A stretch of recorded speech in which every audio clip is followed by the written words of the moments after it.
le presentamos A través de la Biblia. Continuamos hoy, amigo oyente, nuestro recorrido por el Evangelio según San Marcos. Prosiguiendo nuestro estudio en este Evangelio, nos corresponde el capítulo 8. En este capítulo, Jesús alimenta a los 4,000 en las costas de Decápolis. Los fariseos piden una señal en Dalmanuta. En Betsaida, los amigos del ciego piden a Jesús que toque sus ojos. Y finalmente, Pedro declara su gran confesión de fe en Cesarea de Filipos. El capítulo 8 tiene la misma longitud que el capítulo 6, y aquí prosigue el gran tema de Marcos y su énfasis sobre la acción. Lo que hizo el Señor Jesús será importante para los romanos y también lo es para nosotros hoy en día.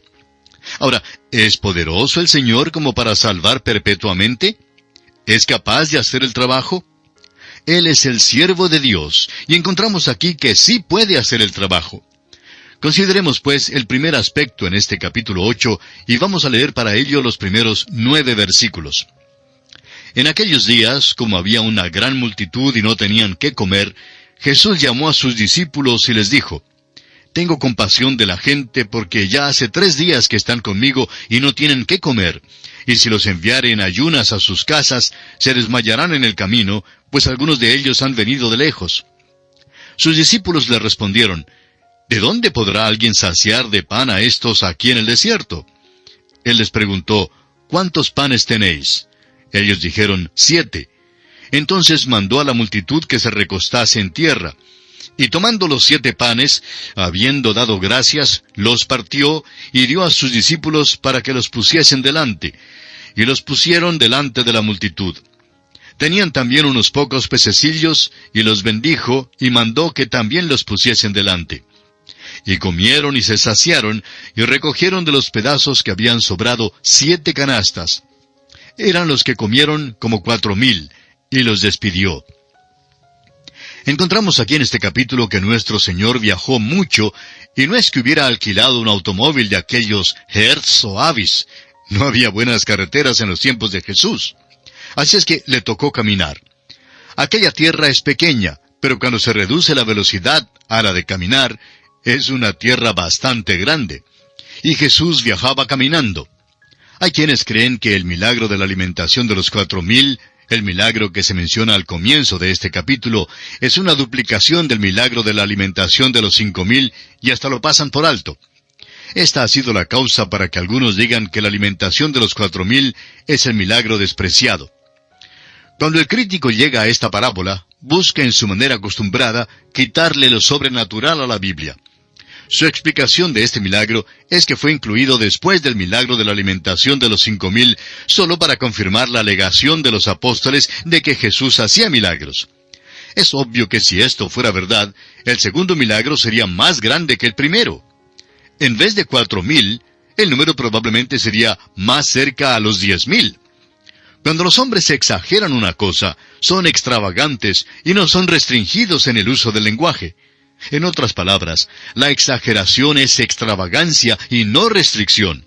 Pero lo que tenemos aquí es una restricción. Los 2 milagros que tienen que ver con la alimentación de las multitudes son notablemente análogos en muchos aspectos. El Señor Jesús da a comer a miles, una vez a 5,000 y la segunda vez a 4,000. Pero hay 7 puntos de divergencia que quisiéramos hacer notar en esta oportunidad.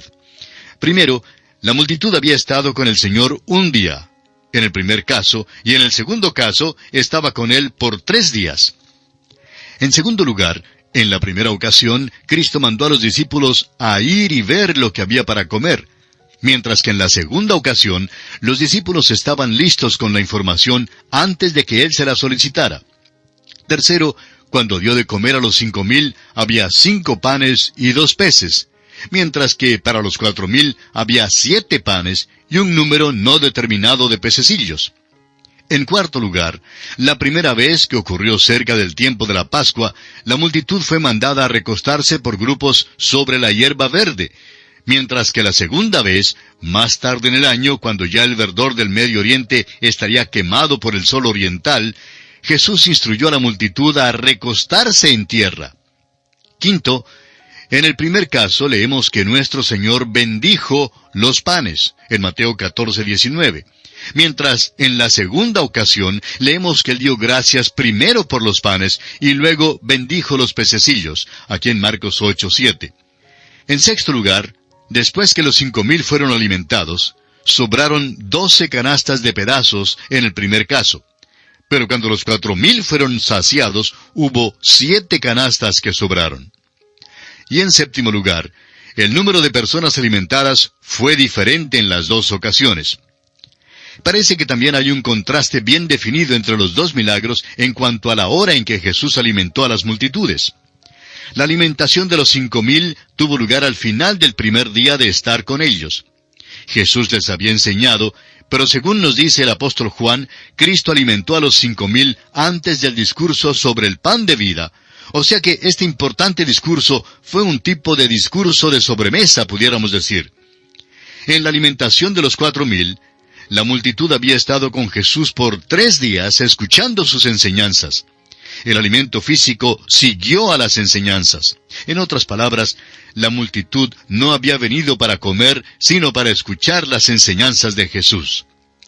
Y creemos que esa es una lección importante para nosotros si es que celebramos cenas y banquetes en las iglesias para conseguir que vengan las multitudes. Entonces, amigo oyente, nuestro motivo no es el correcto. Muchas iglesias pueden lograr que asistan muchas personas durante las noches de la semana solamente por el hecho de tener un banquete. Hay algunas clases bíblicas que dependen de la comida para atraer a las personas a fin de que vengan a escuchar un mensaje. Cuando las personas llegan para gozarse de los panes y de los peces, simplemente llegan a ser cristianos de aquellos que se meten en el Evangelio solo por lo que pueden ganar para ellos mismos. ¿Puede entonces bendecir Dios tales esfuerzos sin importarle lo puro que sea el motivo? Bueno, amigo oyente, el fin no siempre justifica los medios. Ahora, al comenzar a leer este capítulo 8, note usted que la expresión «en aquellos días» coloca a este incidente durante el tiempo cuando Jesucristo estaba en Decápolis. La multitud evidentemente había seguido a Jesús a un lugar desierto, el cual era cómodo para la enseñanza, pero no fácilmente accesible para las provisiones. Leamos una vez más el versículo 4 de este capítulo 8 de Marcos. Sus discípulos le respondieron, ¿de dónde podrá alguien saciar de pan a estos aquí en el desierto? Hay algo que es muy interesante aquí. Parece que los discípulos se habían olvidado de la alimentación de los 5,000. Y opinamos que muchos de nosotros hoy en día tenemos la misma experiencia. Dios hace alguna cosa bondadosa y buena por nosotros, y ya nos olvidamos de ello a la hora siguiente. Cuando una nueva necesidad urgente se presenta, nos encontramos como neófitos, es decir, todo nos parece ser nuevo, desconocido. Y este era el caso de estos discípulos. Habían hecho un recuento de la multitud y sabían cuántos panes había. Quizá esperaban que Jesús iba a repetir el milagro de los 5,000. Esta vez había más panes para menos gente, pero todavía la verdad de las cosas era, ¿qué es esto para tantos? Ahora, ¿quién fue el que dio los panes esa vez? No lo sabemos. Algún desconocido los tenía, y aunque no sabemos quién fue, sabemos que algún día recibirá su recompensa. En esta ocasión se sentaron en tierra. Antes Jesús les había mandado a sentarse sobre la hierba verde, pero esta vez mandó que se sentaran sobre la tierra. Y creemos que esto es digno de nuestra atención. Ahora, ¿cuántos peces había? Simplemente dice, unos pocos pececillos. El número realmente no tiene importancia, y Cristo tampoco estaba contando los peces. Cuando Dios está en medio de alguna cosa, usted notará que siempre hay tanto que sobra. Sea que alimente a 5,000 o a 4,000, no les da tan solamente un bocadito, sino una comida de 7 platos. Y a propósito, si añadimos una mujer y un niño a cada hombre, realmente sería aquí por lo menos 12,000 personas, así como 15,000 personas en el milagro anterior. Leamos ahora el versículo 10 de Marcos capítulo 8, que nos conduce al segundo aspecto que consideraremos aquí en este capítulo 8 del Evangelio según San Marcos. Y luego entrando en la barca con sus discípulos, vino a la región de Dalmanuta. El sitio de Dalmanuta no puede ser determinado con exactitud. Al parecer estaba en la costa del mar de Galilea y uno tenía que cruzar el mar para llegar hasta allí. Viajaron por barca y al parecer este lugar estaba en alguna parte de la costa del norte. Veremos ahora cómo los sabuesos de odio, una vez más, siguen la pista de Cristo. Leamos los versículos 11 al 16 de este capítulo 8 de Marcos. Vinieron entonces los fariseos y comenzaron a discutir con él, pidiéndole señal del cielo para tentarle. Y gimiendo en su espíritu dijo, ¿por qué pide señal esta generación? De cierto os digo que no se dará señal a esta generación. Y dejándolos, volvió a entrar en la barca y se fue a la otra ribera. Habían olvidado de traer pan, y no tenían sino un pan consigo en la barca. Y él les mandó diciendo, mirad, guardaos de la levadura de los fariseos y de la levadura de Herodes. Y discutían entre sí diciendo, es porque no trajimos pan. Nuestro Señor tuvo que aclarar algunas de las ideas que ellos tenían en cuanto a sus enseñanzas. La levadura se usa en las Escrituras para describir la mala enseñanza. Nunca se usa para representar al Evangelio. Una de las cosas falsas que se enseñan hoy en día es que la levadura simboliza el Evangelio en la parábola de la mujer que escondió la levadura en 3 medidas de harina, que se encuentra en el Evangelio según San Mateo, capítulo 13, versículo 33. El Evangelio es la harina, y la levadura estaba escondida allí, pero no debía haber estado en la harina. Es el proceso que hace que la comida espiritual tenga buen gusto para el hombre natural. Realmente, ¿qué es el liberalismo o los liberales, como los hemos llamado antes? Vinieron a la existencia cuando aquellos predicadores en el púlpito trataron de complacer a los miembros incrédulos de sus iglesias. Y hoy en día hay muchos hombres que tratan de complacer a la congregación, aun cuando la integren algunos incrédulos. Y eso, permítanos decirlo, es el esconder la levadura en la harina. El único pan que quieren comer es el que tiene levadura, porque la levadura hace que el pan tenga buen sabor. La palabra de Dios, amigo oyente, es el verdadero pan sin levadura. Y tengo que confesar que a mí me gusta ese pan. La levadura es, pues, la maldad que se entromete con la enseñanza sana y fiel de la Biblia. Y aquí Jesús amonesta en cuanto a esto. Les dice que ellos deben creer, deben cuidarse de no tener un corazón endurecido, sino un corazón que sea receptivo al Evangelio. Leamos ahora los versículos 17 y 18 de este capítulo 8 del Evangelio según San Marcos. Y entendiéndolo Jesús les dijo, ¿qué discutís? Porque no tenéis pan. ¿No entendéis ni comprendéis? ¿Aún tenéis endurecido vuestro corazón? ¿Teniendo ojos no veis y teniendo oídos no oís? ¿Y no recordáis? He sido un predicador por mucho tiempo, amigo oyente, y a veces descubro algo que me sobrecoge. Hay ciertas personas que creo que saben la verdad espiritual, pero quienes realmente no entienden nada. Parece que no absorben nada de lo que han recibido. Hay también los que han estado estudiando la Biblia por muchos años, y sin embargo no ven nada. Recuerde que estos hombres eran apóstoles de Jesús. Y los versículos 19 al 21 dicen, cuando partí los 5 panes entre 5,000, ¿cuántas cestas llenas de pedazos recogisteis? Y ellos dijeron, 12. Y cuando los 7 panes entre 4,000, ¿cuántas canastas llenas de los pedazos recogisteis? Y ellos dijeron, 7. Y les dijo, ¿cómo aún no entendéis?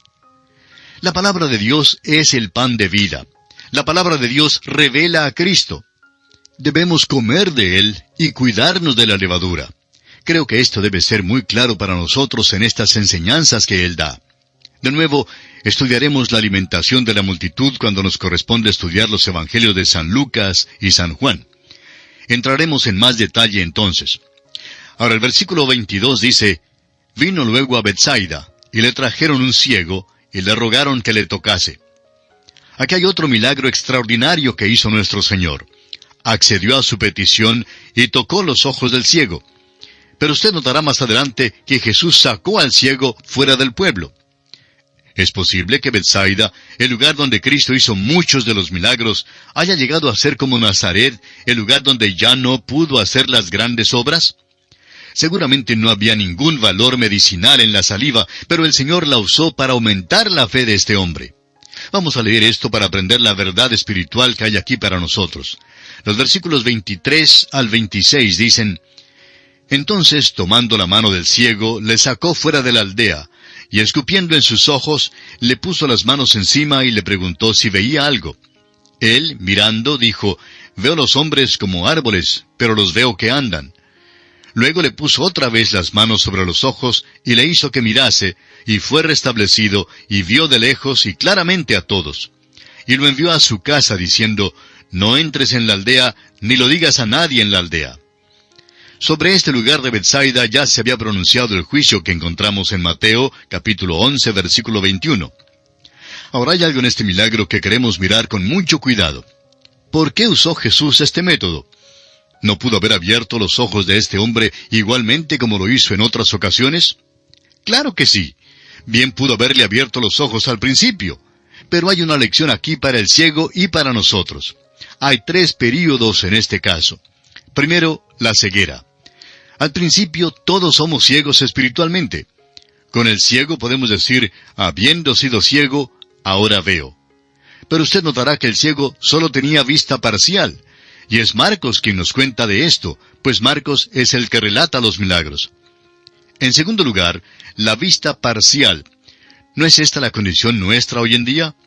El apóstol Pablo en su carta a los Corintios, capítulo 13, versículo 12, nos dice, ahora vemos por espejo, oscuramente, mas entonces veremos cara a cara. De vez en cuando recibimos cartas de los que nos dan a entender que tienen gran discernimiento espiritual.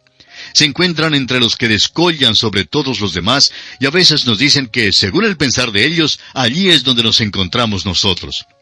Pero, amigo oyente, tengo que confesar que yo simplemente veo como por espejo, oscuramente. Hay tantas cosas que todavía no entiendo.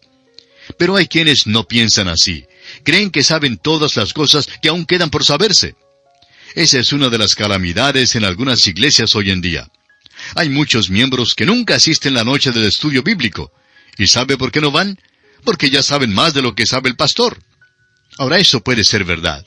Pero lo trágico es que muchos creen que saben mucho más de lo que realmente saben.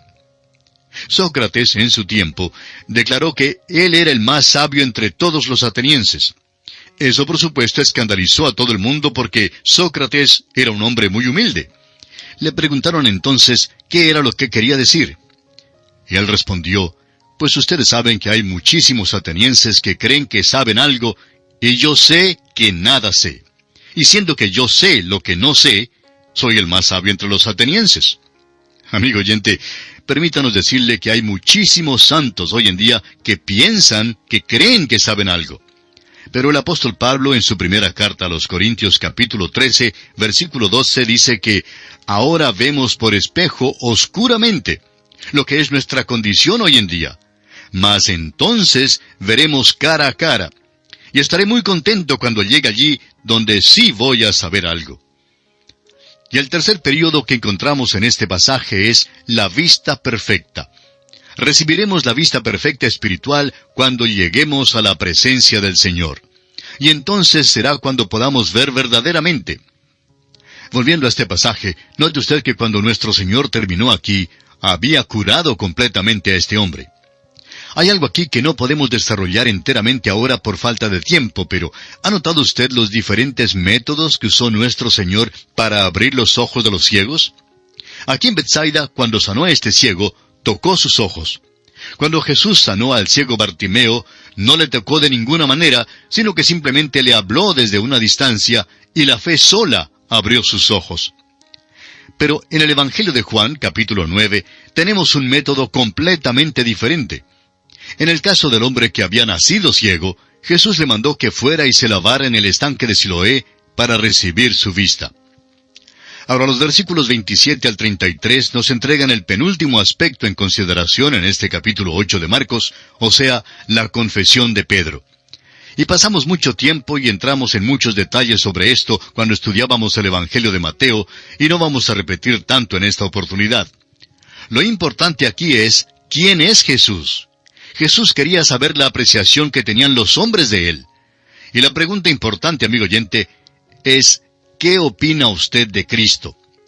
Para poder ser unidos a Él, es decir, unidos a Él en una relación correcta, y para disfrutar de aquella relación, lo que usted, amigo oyente, opina de Cristo es muy importante. Eso es esencial para la salvación. Creemos que la cosa más noble que Simón Pedro jamás hiciera fue confesar, tú eres el Cristo.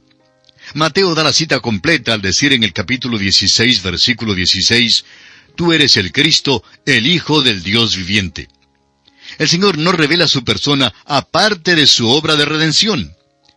Note usted que inmediatamente después que Pedro confesó quién era, los discípulos le reconocieron verdaderamente.